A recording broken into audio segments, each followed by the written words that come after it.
Hey everybody, this is Everyday Commentary, and I was going through my videos on the channel and I realized I didn't have a video overview of this knife. So this knife is the Forsaken Steel Heart by Busse. Busse is a small company out of Ohio, and they make high-end fixed blades. And so I'm going to do what I typically do in an overview, but I have 2 years of use to back up my opinions. I'm going to tell you a little bit about the specs, and then I'm going to tell you what I like and what I don't like. So first of all, before you get into the world of Busses, you got to know that there is just a huge amount of jargon, and all of the names are reduced to these initialisms. So, you know, if you want an NMBM, that's a nuclear meltdown battle mistress.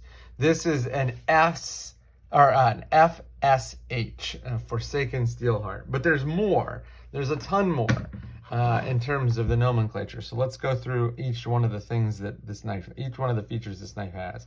So the first thing is this knife includes the new Nano Fusion handle. And the Nano Fusion handle is a even more exaggerated sculpting to the handles that's designed to give you better grip. And in fact, it does. Preview.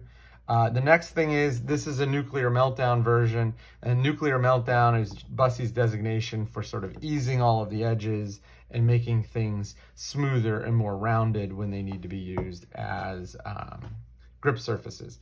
The next thing that this has is it has the competition grade finish. So instead of coating, the coating has been not applied, and it is left with this very appealing machined texture to it. The final thing is, as with most Busses, this knife is made out of a steel called Infi, or IFNI. There is no data sheet on Infi, and it is a steel that is proprietary to Busse knives only, or Busse family knives, so scrapyard knives, or what's the swamp rat knives. Some of those were made in Infi. The deal with Infi is that it is a tough steel, and it is a hard steel, and it is pretty corrosion resistant. So it's often compared to the steel in this knife, which is CPM 3V. I'll talk a little bit about the steel later, but we don't really know exactly what Infi is. We do know that there were 2 generations, and that this steel, the second generation, has nitrogen added as a hardening element. So the blade here is, let's make sure we get it exactly. The blade here is right at 8 inches. The handle is about 6 inches. This is almost a 14-inch knife. The knife is really heavy. This is a 1/4 inch stock of Infi steel. The knife probably weighs 13 or 14 ounces. As per usual, it does not come with a sheath. The sheath was made by AZ Welke, and it is an absolutely wonderful sheath that makes this big knife even bigger. So all of the features combined, the competition grade finish, the Nano Fusion handle, and the knife itself, this knife came in at $497, which is a totally outrageous amount of money for what is essentially a 1 solid piece of steel with 2 slabs of micarta. You are paying a lot for this knife. If you get a knife from Busse, you are paying a lot. There is simply no way to avoid that fact. If you get a knife of the same size from another manufacturer, you will probably pay half. So that's a big deal. And for me, I wanted a Busse, so I knew that going in, it was going to be outrageously expensive. So let's talk about what I like and what I don't like. So the first thing is the nuclear meltdown Nano Fusion handle. So this extra rounded, extra sculpted handle. And as you can see, there is some pretty pronounced, look at this. That's some serious Coke bottling. And Coke bottling is the term that fixed blade fans use to describe the outlining of the handle, looked at from either the spine or the belly of the knife. And the idea is that it looks like one of those old Coke bottles where there was this swell in the middle and a taper at the top and a taper at the bottom. And the idea behind Coke bottling is that it matches up nicely with the space in your hand when you close your hand. So if you look at your hand, there's like a pocket here, and the palm swell fits right in that pocket. So the Coke bottling is designed to really fill your hand and make sure that you have a strong positive grip on the knife. And if you look at the knife in comparison to another knife that I like a lot, which is this Bark River Bravo 1 and 3V, you can see that the Bark River also has some much more mild Coke bottling. It has the same guard and it has the same bird's beak, but on this knife, they're pretty tame. They still really work. It's just they're tame. On this knife, they're really, really sort of oddly proportioned. This is like the cartoony version of this handle. But here's the thing. It might be cartoony, but it really works. It is fantastic. It works in, a normal grip. If you have to lay way back to do some chopping, it works. If you need to hold it for like a piercing cut, it'll work. You can choke up on the knife and it still works. There's a little thumb notch here. So you got like all of this stuff, that you can use to hold the knife in a bunch of different ways. And they are all fantastic. Busse gets a lot of notoriety for how beefy his blades are and how tough his steel is, but his handles are fantastic. This is the second Busse I've had in for long-term use. One was loaned to me by John Stokes. It was a custom Busse, and it was great, but it did not have this nuclear or the nanofusion handle because it had not come out at the time. This was the first knife I think that I was offered with the nanofusion handle, and the handle is absolutely fantastic. Just a million different ways to hold onto this knife, all of which are good. So that's the first thing. The handle is outstanding. The second thing is I really like the Infi Steel. This is a steel that does exactly what it is advertised to do. I've run this knife and this knife next to each other for, fun cutting and testing chores. And I can tell you that the Infi holds up better than the 3V. My experience as between these two knives as representative of these two steels, this knife has chipped, whereas this knife doing the exact same tasks did not. Now, obviously, this knife is thicker than this knife, but the chipping on the 3V was more pronounced, even if you include or handicap for blade thickness than this knife. This knife has never chipped. I've done some really crazy stuff, some really crazy cutting with it, and it has never chipped. And I think that is in large part due to the steel. As you can see, I've sharpened this knife. It has an almost mirror edge convex grind. And as with the steel, the knife that I had from John, this Infi Steel takes a fantastic edge.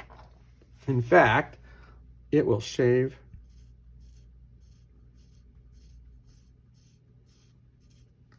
the hair right off my arm. You can see right there.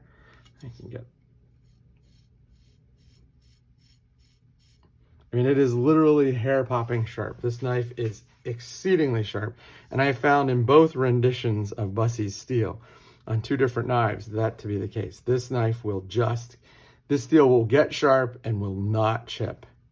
I have had it roll, but as with most steels where you're focusing on toughness more than hardness, it's pretty easy to get the roll out and get the edge back to this lightning sharp. It is just absolutely sticky sharp. And this knife is 2 years old and I've been chopping with it for those 2 years. So I love the steel, love the handle, love the steel. Here's the other thing. I'm just going to be candid. I know this is not like a sports car or a nice suit, but this knife looks nice. There's no ifs, ands, or buts about it. If you like knives, you're gonna like the way the knife looks. It is a little silly. I do think these corrugations and this sort of messier blade, main grind here, main bevel here, they are not my favorite thing in the world in terms of cutting, but they don't really impact the performance and they look sweet. The handle looks sweet. It's only looked cooler as I've used it. As you can see, the micarta is just super, super textured and grippy, and it obviously picks up the oils on your hands, which is why micarta works the way it does. But all of these features that Busse has to make the handle good and to make the knife chop well, they go together to make a really sweet knife. And I love this sort of machining marks, textures up here on the top of the knife. It looks super duper cool. So those are the three things that I like about the knife: the handle, the steel, and the looks. So the two things I don't like about the knife are pretty obvious.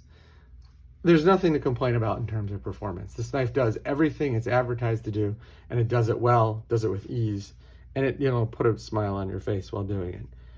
It's expensive. There's just no way it's not expensive. I mean, this knife and this knife, like I could get the 2, I think the Bark River 2 would be like right there, and it's half the price of this knife. And this is a fantastic knife. I mean, Bark River makes some of the best fixed blades in the world. So like the idea that this knife is $3 less than $500 is crazy. It's, unless you want a Busse, it is not worth $500. If you want a Busse, you understand you're going to pay a premium. So, it's a premium price and a premium knife that you can only get these features on this brand. And that's why he's able to charge so much. That and the fact that there's a lot of hype on the internet. But I'm going to tell you, the hype is deserved. This knife is good.